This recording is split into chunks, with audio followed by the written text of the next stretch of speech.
Don't be afraid to invest in your children. Have I ruined all of you kids for a traditional 9 to 5? Maybe. Well, hey friends, welcome back to the podcast.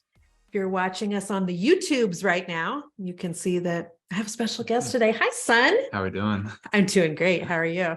Great to be here. Great to be here. Great to be seen. Great to be seen. Okay, so if you're listening on the regular podcast app, you should switch over to YouTube. You can find it at Jennifer Allwood.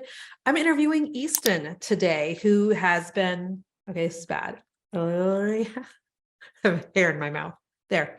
I'm so sorry. Are you going to edit that out? Yeah, you're good. You can leave it. The people watching get hairs in their mouth too. Easton is the one that has resuscitated my YouTube account in the last 6 weeks, 7 weeks. Yeah. Yep. And so we thought we would do a podcast interview today about working with your grown children. Exhibit A. Does it feel weird for me to say grown. you're grown? Not fully grown yet. Not but fully grown yet. I'm grown up. You're growing up. Easton is our second child, by the way. He's our son that is at Grand Canyon University. He's home from the summer in between his freshman and sophomore year. And so I thought real quick, I would just explain how it is that you came to work for me. And then our team gave us some questions that I was supposed to ask you and you're supposed to ask me or whatever. This will be fun. Okay. Right. So we were actually looking for somebody to resuscitate our YouTube account because I just feel like, what do I feel like? Okay, here's what I feel like. I don't want to be the one that does anything on YouTube, but I feel like we are really missing out on a huge opportunity on YouTube. As you know, I'm in a mastermind with Sean Cannell, who is I think one of the greatest brains when it comes to YouTube. And, he's constantly talking about how content on Facebook and Instagram, stick around for this amount of time, but content on YouTube is really just more evergreen and people can still find stuff years and years later, et cetera, et cetera. And we have not been monetizing our YouTube. And we have women in my mastermind who are making thousands and thousands of dollars a month off monetizing our YouTube. So anyway, I had told my team, I would love it if we would give some effort back into my YouTube channel. And by we, I mean, not me.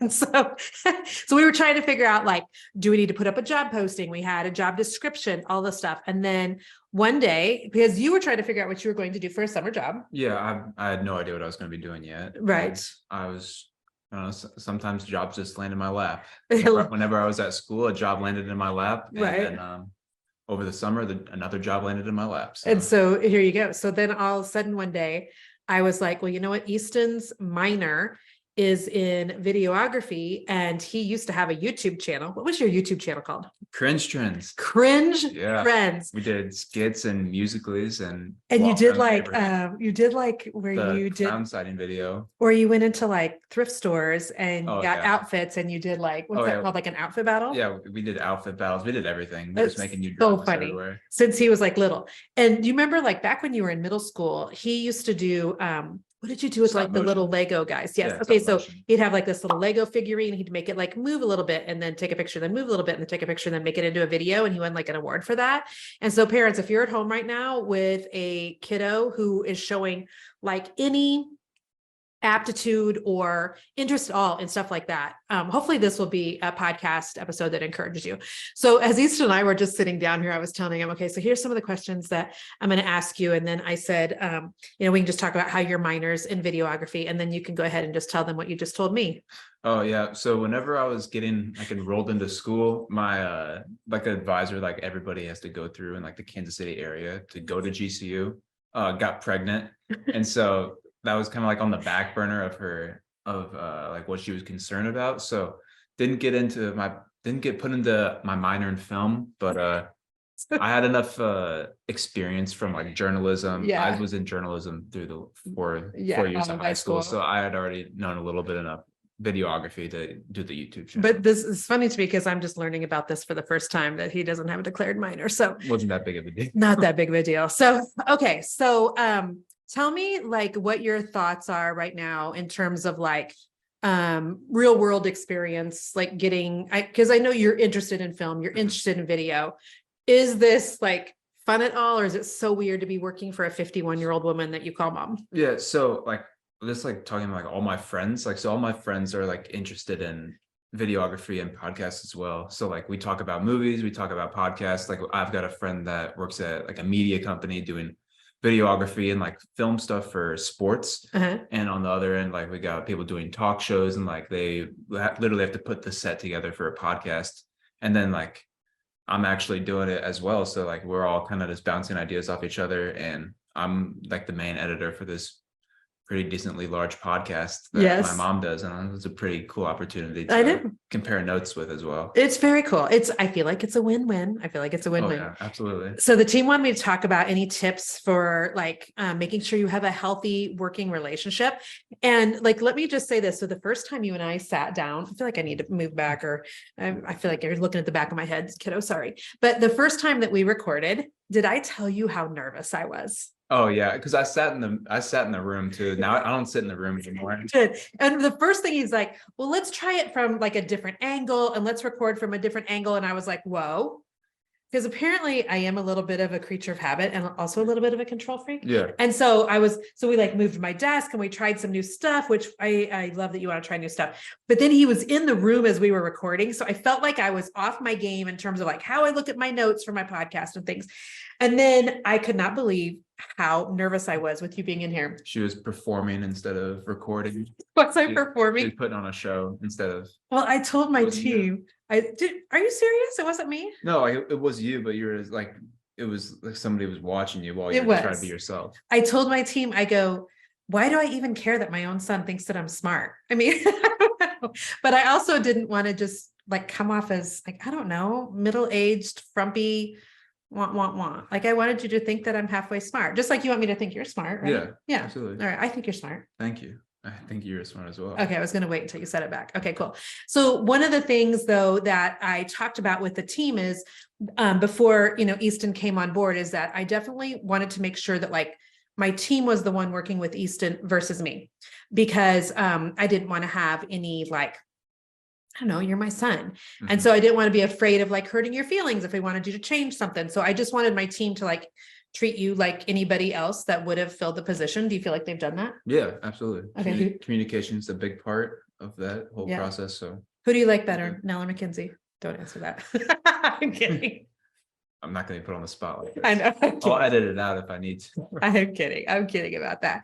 Okay, so tell us some things like, do you feel like you've learned anything? Because I know you're obviously really good with a camera, you're really good with video, you're good with editing, but have you learned anything just from working with our team? You've learned how to use Voxer. Yes, I've learned a lot of skills. Like, usually when I was on the journalism team at high school, it was kind of like a solo act. I was doing most of the video stuff on my own, and I wasn't getting like critiqued or anything by my teacher. It was kind of just like do it at your own, like your own risk or whatever. Yeah. So I got to, experiment a little bit. And then it's like, if I went outside my boundaries, I got put back in my place. So like if I'm doing like a crazy edit or anything like that, it's like, hey, tone that down a little bit. You like, even with like the thumbnails, I do thumbnails on YouTube. So it's like, if I want to try something new with the thumbnail, I just got to ask for permission, just make sure everything that it's on brand with colors and stuff. And that what on brand was, and I know there's a brand key. A brand guide for Jennifer Allwood. So. There is. Well, and so that is helpful because then anybody that comes into any role knows these are the colors we use, these are the fonts we use, etc. And then you're also using Asana, right? Yeah, Asana's it was in one of your other videos. The other episode we just did like this Asana. week. I'm not that big of a fan of Asana. I am not. Well, Easton and we're kind of wired in a similar way. We're both like Enneagram 3s. Both of our love languages are words of affirmation. We're both pretty creative. So I opened up Asana like twice and I was like, oh, heck no. Yeah. And so do you have to do it though? Yeah, I have to be in Asana. I'm sorry. But I get the emails that I have Asana notifications. I kind of swipe out of them. I don't want emails from Asana. I wonder if you could unsubscribe to that. Yeah. Okay. So the team wanted me to talk about what's the best part of working with Easton. All right.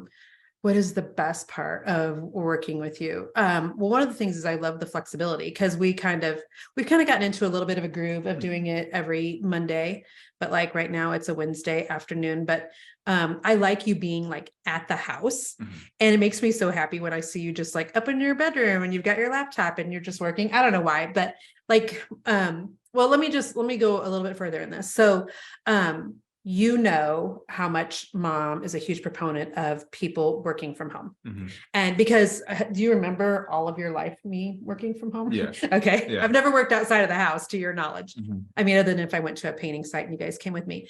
But so I have some really selfish reasons for wanting you to really enjoy what you're doing. And Easton has a very serious girlfriend of 3 years this month. Shout out to Bella. Woohoo. And but Bella helped us last year with a bunch of graphics that we needed and worksheets that we needed designed, because she's really good with creativity and Canva and stuff. And when I think about, okay, let's just say that you and Bella are to get married and you're to have my beautiful grandchildren one day. Well, I want to make sure that both you and Bella know that you have options. There's things that you could do where you can be at home and work in the event that you don't want to work outside the house, or Bella doesn't want to work outside the house. Mhm. And so my hope is that I've planted that seed, for you and maybe even Bella. And I love that. I love that hopefully you're getting to see kind of some of the cool part of working from home. Yeah. So. I am an ordinary 9 to 5 isn't what is ordinary anymore. Right. Do you think you could work a regular 9 to 5? About not 5 days a week. Have I ruined all of you kids for a traditional 9 to 5? Maybe. I think- Maybe it's for the best. I think so. Well, because your dad's home too. Yeah. And so what's really cool right now during the summer is your dad's in here, literally in the other room right now, working on Fairway Finest, his golf brand that's getting ready to launch. You and I are working for Team Allwood. Ava's getting ready to list some stuff on Facebook Marketplace for Mhm. me to sell today. By the Yeah. way, I didn't tell you that, It's but okay. I'm telling you that on video, so you can't be mad that she's doing it, not you. Sorry. And so it's kind of just cool that we all get to be together Mhm. all day, every day. Yeah. So, okay. So I'm supposed to ask you, Easton, what advice would you give to parents who are thinking about hiring their teenager or adult kid? I'm a teenager or adult kid. Well, you didn't just hire me and just said hey, just do your own thing. You kind of you set me up for success. You put me through Sean Connell's course. Yes. Which brilliant mind in the YouTube world. Yeah. And he's so smart. I'm still going through that and Uh-huh. that whole course as well, and how to do YouTube. I don't really know what's going on in the behind the scenes of YouTube. So that knowledge you set me up pretty well. And so just having not a tight leash, but having a leash on your children, not letting them just run wild while they're getting paid, Right. is good. You should have your boundaries set up for, Yeah. hey, this is what you're going to be doing. You need the knowledge, and I'm going to supply you with that knowledge. Yes. Yeah. Yeah. Because I wanted to get you into Sean Cannell's course only because he talks a lot about monetizing your YouTube and Mhm. things. And then Easton, literally right after he gets started, he's like, did you realize your monetization was not even turned on your YouTube? And I'm had no idea. So Yeah. wah, wah. Okay. So I was trying to think if there's anything else that I wanted to add. And I have a thought here. But I'm losing it. Give me 1 second. Menopause brain. Is there anything else that we wanted to talk about? I don't know. I don't know either. Do you think you'll ever want to do this for anybody else?